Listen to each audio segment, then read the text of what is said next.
Salam alaikum wa rahmatullah wa barakatuh. Je me présente Youssef Culot de Belgique, ancien leader syndicaliste et aujourd'hui membre d'un groupe politique de gauche qui est le PTB en Belgique. C'est le Parti du Travail de Belgique. Au niveau syndical, nous sommes là pour parler en temps normal du conflit israélo-palestinien, d'être dans la rue pour dénoncer ce qui se passe à l'heure actuelle à Gaza. Par contre, là où je vais attacher le plus important, c'est au niveau du PTB. Là, au niveau du PTB, nous avons des parlementaires comme Nabil Boukili, qui est député à la Chambre des représentants, qui, à force, avec les civils, les citoyens, les associations, d'être dans la rue par rapport au conflit israélo-palestinien, il a été rappelé lors de la représentation à la Chambre que pour le vote de la résolution qui avait été mise sur la table par le Parti nationaliste séparatiste de Belgique et la droite progressiste, que le PTB ne voterait pas cette résolution car cette résolution en réalité était totalement vide. Cette résolution parlait d'un conflit qui a commencé le 7 octobre, mais il a été rappelé par le député Nabil Boukili que le 7 octobre, il y en avait déjà eu bien longtemps avant, et il rappelait toute une série de crimes commis déjà par l'entité sioniste d'Israël à l'époque dans la bande de Gaza, dans la Palestine. Nous avons aussi notre camarade Marc Botenga au niveau européen qui, sur le conflit israélo-palestinien, dernièrement est intervenu. Nous savons que au niveau d'Israël, la Commission européenne de Belgique soutient Israël au niveau financement.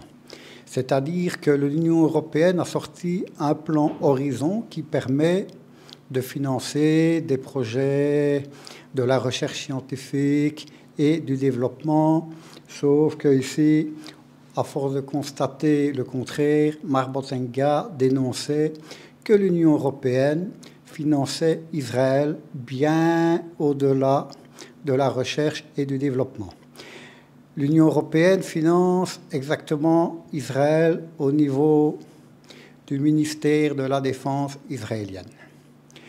Elle finance plus de 21 projets au niveau d'aérospace, industrie et aussi au niveau de sociétés israéliennes qui produisent la fabrication de drones, la fabrication technologique,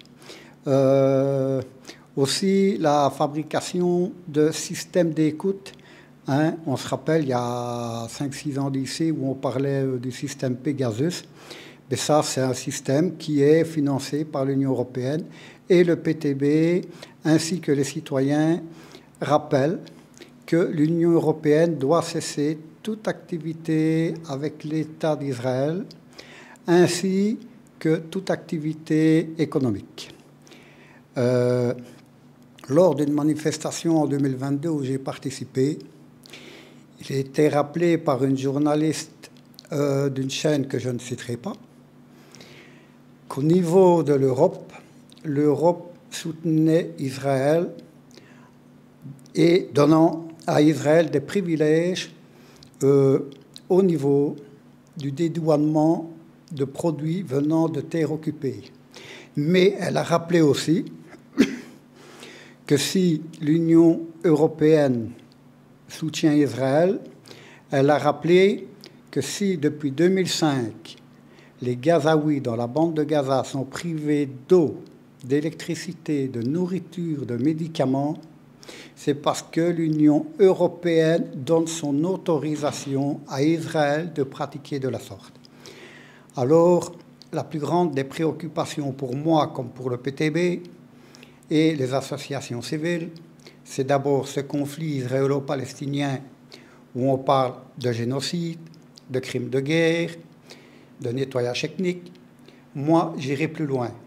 Quand je vois certaines personnes qui appellent à bombarder la nuit les camps de réfugiés, à brûler vifs les Palestiniens, à aussi arriver à un certain moment où on entend ce vice-président de la Knesset venir dire il faut séparer les femmes des enfants et les mâles pubères, puis il faut les entasser et les exterminer en masse, ça me rappelle l'époque de la guerre 40-45. Et là, on n'est plus sur un nettoyage ethnique, on n'est plus sur un génocide, on n'est plus sur un crime de guerre. Pour moi, j'appelle ça tout simplement un holocauste. En même temps, la préoccupation, et c'est là-dessus que je vais arriver vers la fin, c'est la situation humanitaire dans la bande de Gaza. C'est quand même malheureux de voir aujourd'hui des millions de Gazaouis qui sont entassés dans des camps, privés de nourriture, d'eau, d'électricité.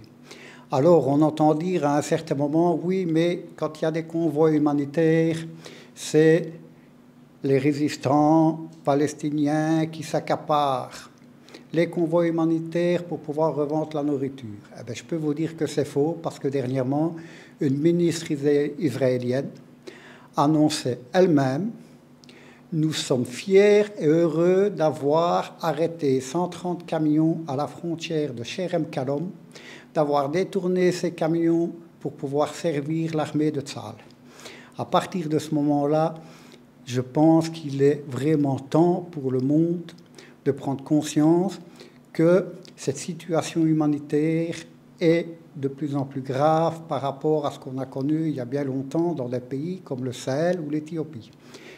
Et pour terminer, notre roi, qui fête aujourd'hui la fête nationale en Belgique, a fait son discours hier, ayant pu rencontrer deux pères de famille, un palestinien, un israélien, qui expliquaient la situation et pourquoi ils ont quitté leur pays. Et non pas pour faire une propagande de haine, mais pour apporter un message de paix. Notre roi disait que ça avait été un moment très émouvant avec ses familles. Et il terminait son discours en disant « Je me joins aux voix de ceux qui dénoncent ces graves dérives humanitaires à Gaza. » Inch'Allah.